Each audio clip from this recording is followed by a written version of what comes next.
ძვირფასო თანამემამულეებო, მოგესალმებით. დღეს თქვენთან ერთად უნდა გავიხილოთ ცენტრალური აზიის ქვეყნების რეაქცია ვლადიმერ სოლოვიოვის განცხადების მიმართ. სოლოვიოვი არის ცნობილი რუსი პროპაგანდისტი, რომელმაც 10 იანვარს მისი გადაცემის ეთერში სოლოვიოვ ლაივი, რომელიც გადის რუსეთის სახელმწიფო მედიის ეთერში, განაცხადა, როდესაც განიხილავდა ვენესუელაში და ასევე გრენლანდიის მიმართ დონალდ ტრამპის პოლიტიკას, რომ მათთვის განსაკუთრებით მნიშვნელოვანი არის პირველ რიგში პოსტსაბჭოთა სივრცე. კერძოდ სოლოვიოვმა განაცხადა ბრჭყალებში, რომ რუსეთისთვის გაცილებით უფრო მტკივნეულია ის, რაც ხდება სომხეთში, ვიდრე რაც ხდება ვენესუელაში და ასევე პრობლემები ბრჭყალებში ჩვენს აზიაში, ცენტრალურ აზიაში შეიძლება გახდეს დიდი საფრთხე რუსეთისთვის. სწორედ ამიტომ სოლოვიოვმა განაცხადა, რომ მოსკოვმა უნდა შეცვალოს საკუთარი დამოკიდებულება და მიდგომა და არ უნდა აინტერესებდეთ საერთაშორისო სამართალი, გეგონება აქამდე აინტერესებდეთ და ეხლა აღარ უნდა აინტერესებდეთ საერთაშორისო სამართალი და მკაფიოდ უნდა ჩამოაყალიბონ საკუთარი გავლენის სფერო და იქვე დასვა კითხვა, რომ თუ რუსეთს შეუძლია სპეციალური სამხედრო ოპერაციის წარმოება უკრაინის მიმართულებით, რადგან ეს მისი ეროვნული ინტერესების ნაწილია, რატომ არ შეუძლია ზუსტად იგივეს გაკეთება სხვა ნაწილებში, ბრჭყალებში ჩვენი გავლენის სფეროს და ამ ეთერში მან გავლენის სფეროდ გამოკვეთა ნამდვილად სომხეთი და ცენტრალური აზია. მე ვიტყოდი, რომ აზერბაიჯანი არ გამორჩა, იქ იგულისხმება რეალურად. თან აზერბაიჯანი ეხლა შეუერთდა ცენტრალური აზიის ქვეყნების ფორმატს, გარდა ამისა სომხეთამდე მისასვლელი ასევე ერთი მეორე საქართველოა, ერთი არის აზერბაიჯანი. ანუ აზერბაიჯანი ისედაც დაძაბული აქვს ურთიერთობები, მე ამაზე ცალკე ანალიზი მაქვს გაკეთებული და არხზე ხელმისაწვდომია, ასე რომ შემიძლია ზუსტად თქვა, რომ აზერბაიჯანი იგულისხმება. ვინ არ იგულისხმება, ეს არის ნამდვილად საქართველო და რატომ ამაზე პრინციპში ძალიან ბევრს საუბრობთ შიდა ჩვენს პოლიტიკურ დისკურსში და მიზეზები მათ შორის უკავშირდება იმას, რომ საქართველო აღარ წარმოადგენს მათთვის არანაირ დაბრკოლებას მათი პოლიტიკის წარმოების მიმართულებით. ანუ რეალურად მათი შეფასებით საქართველოში არის რუსეთისადმი ლოიალური ხელისუფლება, მეტიც შეგვიძლია ვთქვათ ამ მიმართულებით, მაგრამ სულ მცირე თავად დუგინი, თავად სოლოვიოვი და სხვები პირდაპირ აქებენ საქართველოს მოქმედ ხელისუფლებას. ეს არის ფაქტი მრავალი ასეთი განცხადების ფარგლებში. შესაბამისად, ის რომ ემუქრებიან სომხეთს და არ ემუქრებიან საქართველოს, ეს გამომდინარეობს სომხეთის და საქართველოს პოლიტიკის შედეგად. სანამ გადავალთ უშუალო თემაზე, გთხოვთ რომ აუცილებლად დაალაიქოთ ეს ანალიზი, ასევე დაწერეთ თქვენი კომენტარებში შეურაცხყოფის გარეშე. აქ ვუმატებდი ხოლმე არავის, მაგრამ თხოვეს რომ არ მივუთითო კომენტარებში არავის, მაშინ გასაგებია იგულისხმება, ასე ვთქვათ, რომ არავის, ანუ იგულისხმება მაგალითად აი ამ შემთხვევაში სოლოვიოვის მათ შორის, ანუ რომ სწორად იყოს აღქმული რას გულისხმობ, ანუ არავის როცა ვუმატებ შეურაცხყოფის გარეშე. ანუ შინაარსი უნდა იყოს კონსტრუქციული და არა შეურაცხყოფელი ვინმესთვის. და ასევე გამოიწერეთ არხი, შეგიძლიათ ჩართოთ შეტყობინებები, ან ხარი დაუჭიროთ არხს აღწერაში მოცემული საშუალებების მეშვეობით. დიდი მადლობა და გადავიდეთ უშუალოდ ცენტრალური აზიის რეაქციაზე. ცენტრალური აზიის ქვეყნებიდან ძალიან საინტერესოა, რომ განსხვავებული რეაქცია მოდის და ჩვენ ახლა როცა თქვენთან ერთად განვიხილავთ, რომელი ქვეყნიდან რა ტიპის რეაქცია მოდის, რა ტიპის შეფასებები გაკეთდა, შემდგომ ამას შევაჯერებ და შევადარებ იმ ჩვენს ანალიზს, რომელიც უკავშირდებოდა ილჰამ ალიევის მიერ, აზერბაიჯანის პრეზიდენტის მიერ გაკეთებულ განცხადებას, რომ ზოგიერთი ქვეყანა თურქული სახელმწიფოების ორგანიზაციის ჯერჯერობით, ასე ვთქვათ, ბოლომდე არ აძლევს დასტურს, რბილად რომ ვთქვათ, ან შეიძლება ვთქვათ, რომ არ თანხმდება, ან უარს აცხადებს, გააჩნია რა შეფასებას მივცემთ, მაგრამ ერთობლივ თურქულ სამხედრო წვრთნებში, პირველ წვრთნებში მონაწილეობის მისაღებად, რომელიც უნდა გაიმართოს ილჰამ ალიევის პოზიციით წელს 2026 წელს აზერბაიჯანის ტერიტორიაზე. შესაბამისად, ჩვენ გვექნება საშუალება, რომ აი ამ რეაქციით რუსეთის მიმართულებით დასკვნები გამოვიტანოთ, რამდენად სწორი იყო ჩემი ანალიზი როდესაც ვარაუდები გამოვთქვი თუ რომელ ქვეყნებს რა პოზიცია შეიძლება ქონოდა აი ამ ერთობლივ სამხედრო წვრთნებთან დაკავშირებით ცენტრალურ აზიის ქვეყნებს შორის. გადავიდეთ ესე იგი პირველ ქვეყანაზე, პოზიციაზე და ეს გეოგრაფიულად არის ყაზახეთი და ყაზახეთი შეგახსენებთ რომ არის ევრაზიული ეკონომიკური კავშირის და ოდეკაბეს ანუ კუხოს წევრი რუსეთთან ერთად და ყაზახეთიდან პრინციპში შეფასებები არ იყო მაღალი დიპლომატიური დონით და პარლამენტის წევრებით დონით შემოიფარგლა.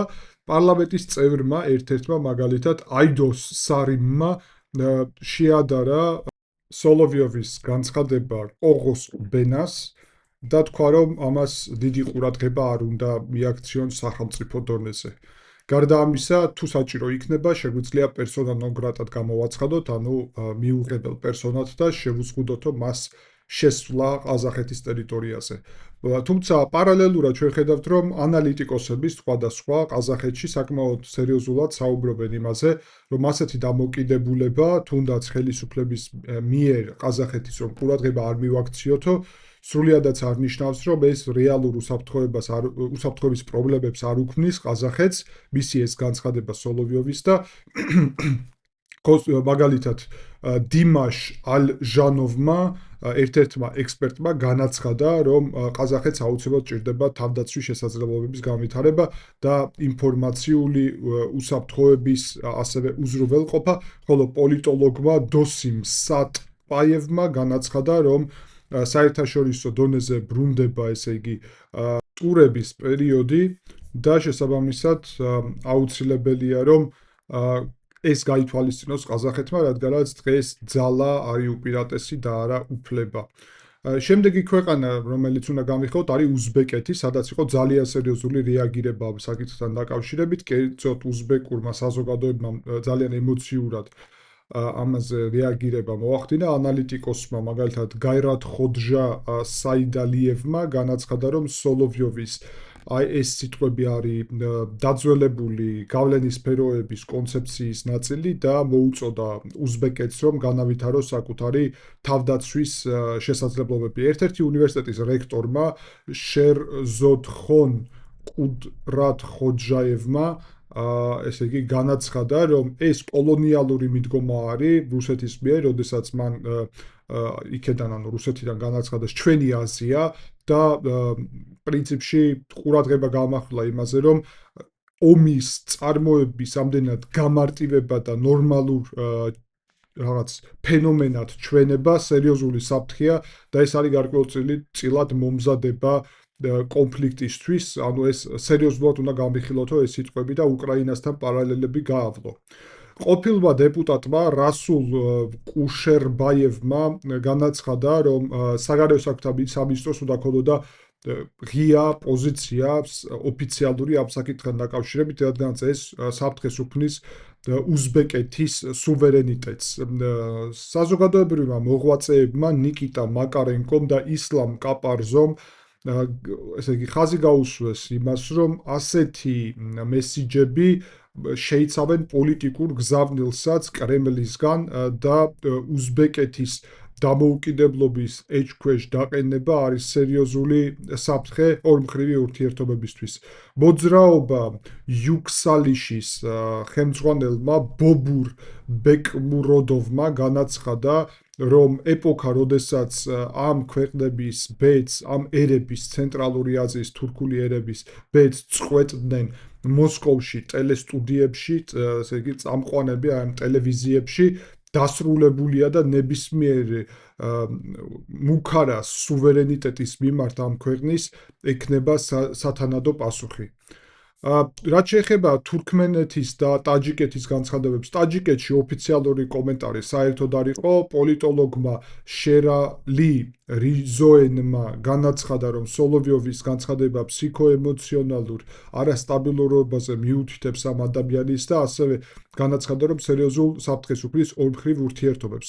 თურქმენეთის ხელისუფლებამ საერთოდ რეაგირების გარეშე დატოვა ეს საკითხი და ერთ-ერთმა ანალიტიკოსმა რუსლან მიაწიევმა განაცხადა, რომ ეს არის სისულელე, რაც სოლოვიოვმა ისაუბრა. ანუ ჩვენ ხედავთ ძვირფასო თანამემამულეებო იქ კონკრეტულ პასუხს. ხო, დავამატებ ბარემ რომ სომხეთის პასუხი იყო ყველაზე მკაფიო და ხისტი ჩემი შეფასებით.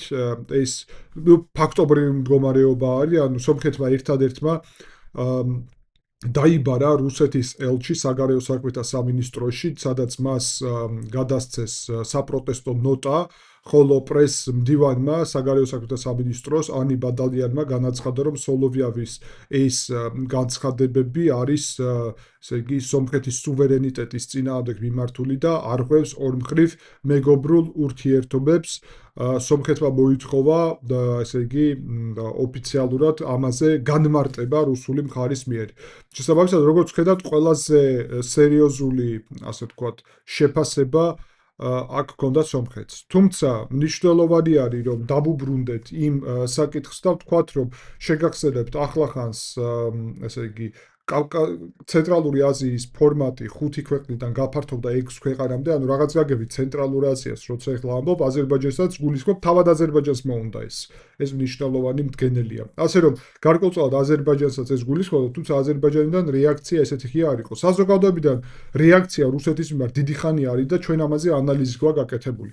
თუმცა ახლა თავარი არის ჩვენ თქვენთან ერთად გავაანალიზოთ, როგორც დაგკვირდით, ჩემი კონკრეტულად ის მდგენელი, როცა ვისაუბრეთ, ანალიზი გავაკეთეთ აზერბაიჯანის პრეზიდენტის გაცხადებაზე, თუ რომელი ქვეყნები შეიძლება ყოფნობენ, ასე ვთქვათ, და ბოლომდე არ აქვს გადაწყვეტილი ერთობლივ სამხედრო წვრთნებში თურქულში მონაწილეობის მიღება. აქ პრინციპში უნდა ითქვას, რომ ჩემი შეფასება ვფიქრობ, რომ სრულად გამართლდა, კერძოდ პრაქტიკულად ვხედავთ, რომ ის მდგენელი, რომ ყაზახეთი და ყირგიზეთი, აქ ყირგიზეთზეც უნდა ყოფილიყო ანალიზში, მგონი გამომრჩა ყირგიზეთზე თქვა, ყირგიზეთის მდგენელი დიახ, ყირგიზეთზეც ორიოდე სიტყვით ვიტყვი, რომ ესე იგი, საგარეო საქმეთა მინისტრმა ყირგიზეთის ჟეენბექ კულუმბაევმა განაცხადა, რომ ყირგიზეთი არ თვლის საჭიროდ ამაზე ცალკე განცხადებების გაკეთება, რომ თვლის, რომ რუსეთი არის სტრატეგიული პარტნიორი და ერთობლივ პატივისცემაზე არის აშენებული ურთიერთობები. თუმცა პარლამენტში იყო ძალიან სერიოზული დავა ამ საკითხზე და დეპუტატმა, მაგალითად დასტან ბეკეშევმა განაცხადა, რომ რუსეთის ელჩი უნდა ესე იგი დაიბარონ საგარეო საქმეთა სამინისტროში და მას გადასცენ საპროტესტო ნოტა და პერსონა ნონ გრატად უნდა გამოაცხადონ. სოლოვიოვი ყოფილმა პრემიერ-მინისტრმა ფელიქს კულოვმა განაცხადა, რომ ეს არის სრულიად მიუღებელი განცხადებები და ერთ-ერთმა მაგალითად პრეზიდენტის ადმინისტრაციის პრეზმდივანმა ასკატ ალაგოზოვმა განაცხადა, რომ ბიშკეკსა და მოსკოვს შორის არის მაღალი ურთიერთობის ხარისხი და რიგით ჟურნალისტს არ შეუძლია ამის შეცვლაო. და ეს რატო არის ახლა მნიშვნელოვანი? ჩვენ ანალიზში პრეზიდენტ ალიევის განცხადების მე ვთქვი, რომ სამი ქვეყნიდან, ვინც ცენტრალური აზიიდან შედის თურქულ სახელმწიფოთა ორგანიზაციაში, ეს არის ყაზახეთი, ესე იგი, უზბეკეთი და ყირგიზეთი, ამ სამიდან ორი შედის ევრაზიულ კავშირში, ყაზახეთი და ყირგიზეთი და ორი შედის ასევე ოდეკაბეში, ანუ ყუხოში, ყაზახეთი და ყირგიზეთი და აქაც შეფასებებში ჩვენ თქვენთან ერთად ვხედავთ, რომ ყველაზე აგრესიული განცხადებები აი ამ 4-დან, იქ 4 არის, თურქმენეთი არ არის მუდმივი წევრი, თურქულ სახელმწიფოთა ორგანიზაციის არის დამკვირვებელი წევრი, ამ 4-დან რეალურად ყველაზე კაფე ოპოზიცია გააკეთა უზბეკეთმა, ხოლო ყაზახეთმა და ყირგიზეთმა საკმაოდ რბილი პოზიციები და ეს ზუსტად ის არის, რაც მე გითხარით ალიევის აი ამ განცხადების ანალიზში და ვთქვი, რომ დიდი ალბათობით უზბეკეთი დათანხმდება ამ სამხედრო წვრთნებს და იქნება თურქეთი, აზერბაიჯანი, უზბეკეთი წვრთნები აზერბაიჯანის ტერიტორიაზე, ხოლო ყაზახეთი და ყირგიზეთის საკითხი ჯერ ბოლომდე გადაწყვეტილი არ არის. თუმცა, უნდა დავამატო, რომ აი კონკრეტულად აი ამ განცხადებას ახლა რაზე ჩვენ საუბრობთ, აქვს დიდი შედეგი ჩემი აზრით. და მოუნდებათ ყაზახეთის და ყირგიზეთის გარკვეულ ნაწილს, რომ წვრთნებში მიიღონ მონაწილეობა. მიუხედავად იმისა, რომ ადრე ეს არ სურდათ. ანუ რუსეთის ქმედებები იწვევს უკუქმედებებს. რუსეთის მიმართულებით ის ფაქტი, რომ რბილი პოზიცია ჰქონდეს, საბოლოო ჯამში არანაირად რუსეთი უკან არ იხევს, პირიქით, უფრო აგრესიული ხდება. ანუ აქამდე თუ რამდენიმე კვირის წინ ყაზახეთს და ყირგიზეთს არ უნდათ, ნაკლებად უნდათ ამ წვრთნებში მონაწილეობის მიღება, ვფიქრობ, რომ ეს სურვილი ეხლა არათუ შემცირდა, არამედ გაიზარდა. და ჩვენ ნახავთ, რამდენად მიიღებენ მონაწილეობას წვრთნებში, შეიძლება შეზღუდული კონტინგენტით და რაოდენობით და მცირე მასშტაბით მიიღონ, მაგრამ დიდია ალბათობა, რომ მიიღონ. უზბეკეთი ჩემი აზრით გაცილებით უფრო დიდია ალბათობა, რომ მიიღოს. და ეს ზუსტად თანხმედრაშია ჩემს ანალიზთან, რაც არხზე არის და შეგიძლიათ ნახოთ, აქაც მივუთითებ. ფიქრობ, რომ აი ესეთი გეოპოლიტიკური პაზლი, როდესაც ერთი საკითხი ავსებს მეორეს, მესამეს და უკვე სურათს გვიჩვენებს მთლიანად რეგიონში და მსოფლიოში, გეოპოლიტიკურ სურათს არის ძალიან მნიშვნელოვანი. და სწორედ ამ მიზნით ჩვენ თქვენთან ერთად გავაგრძელებთ აი ასეთ ანალიზების სერიას და საერთო პაზლის ჩამოყალიბებას. ფიქრობ, ეს არის საინტერესო და მნიშვნელოვანი. დიდი მადლობა ყურადღებისთვის და შევხვდებით შემდეგი ანალიზის დროს.